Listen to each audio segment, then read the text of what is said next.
मधुमक्खियों के छत्ते में एक समय पर सिर्फ एक ही रानी हो सकती है, जिसका मेन काम अंडे पैदा करना होता है। और इन्हीं अंडों से पैदा होने वाली मधुमक्खियां छत्ते को संभालती हैं, शहद इकट्ठा करती हैं और नए अंडों की देखभाल भी करती हैं। मतलब मधुमक्खियों के किसी भी छत्ते का मेन पार्ट रानी मधुमक्खी होती है और इसके बिना मधुमक्खियों का छत्ता चल ही नहीं सकता।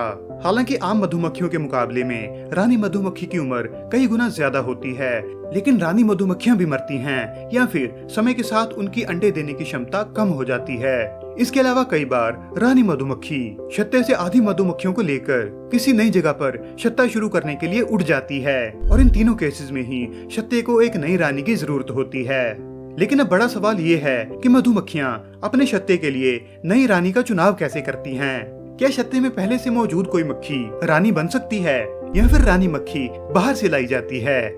जानेंगे इन सभी सवालों के जवाब इस वीडियो में। So hello friends, photo lovers में आपका स्वागत है।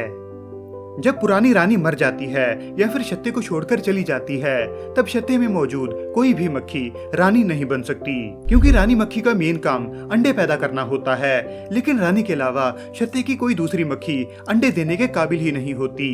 इसीलिए उन्हें नए सिरे से रानी मक्खी बनानी पड़ती है और इसमें मदद करती है रॉयल जेली, जो रानी मक्खी की खुराक होती है। जन्म के बाद पहले 3 दिनों के लिए हर मधुमक्खी को रॉयल जेली खाने को मिलती है, जिसके बाद उन्हें शहद खिलाना शुरू कर दिया जाता है। लेकिन रानी मधुमक्खी अपनी सारी जिंदगी सिर्फ रॉयल जेली ही खाती है, जिसकी वजह से ही वो बाकी मधुमक्खियों से बड़ी होती है और इसी के चलते ही वो अंडे देने के काबिल होती है।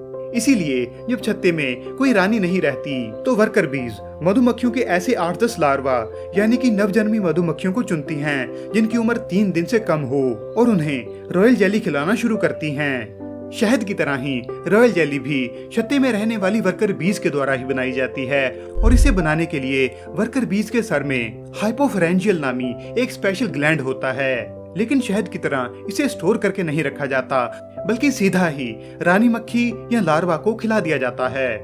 नई रानी मक्खी को बनाने के लिए एक रॉयल सेल, जो छत्ते के आम सेल से कुछ बड़ा होता है, उसमें रॉयल जेली भरी जाती है और फिर उसमें लार्वा को डालकर सेल को सील कर दिया जाता है। रानी बनने के लिए चुने गए 8-10 लार्वा को अलग अलग सेल्स में रॉयल जेली भरकर बंद कर दिया जाता है, जिसे 12-13 दिनों तक खाने के बाद रानी मक्खी तैयार हो जाती है और रॉयल सेल का दरवाजा तोड़कर बाहर निकल आती है।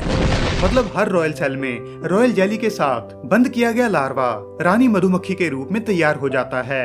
मगर छत्ते को तो सिर्फ एक ही रानी की जरूरत होती है, इसीलिए जो भी रानी सबसे पहले तैयार होकर रॉयल सेल से बाहर निकल आती है, वो रॉयल सेल्स में पल रही बाकी रानियों का कत्ल कर देती है, जिसके बाद सिर्फ एक ही रानी बचती है। और अगर एक समय पर रॉयल सेल से एक से ज्यादा रानियां बाहर निकल आएं, तो वो तब तक आपस में लड़ती हैं जब तक उनमें से एक रानी मर नहीं जाती और जो बचती है वो छत्ते की अगली रानी होती है। छत्ते की रानी बनने के 3 से 5 दिन बाद रानी मधुमक्खी ड्रोन्स यानी कि नर मक्खों की खोज में उड़ान भरती है और उनसे मिलने के बाद रानी अपने छत्ते में वापस आकर अपनी मेन ड्यूटी यानी कि अंडे देना शुरू कर देती है, जिस कारण छत्ते में नई मक्खियां पैदा होनी शुरू हो जाती हैं और छत्ता फिर से फलने फूलने लग जाता है। तो इस तरह से मधुमक्खियों की नई रानी बनाई जाती है। अगर ये जानकारी आपको पसंद आई तो वीडियो को लाइक और शेयर करने के साथ ही चैनल को सब्सक्राइब करना मत भूलें।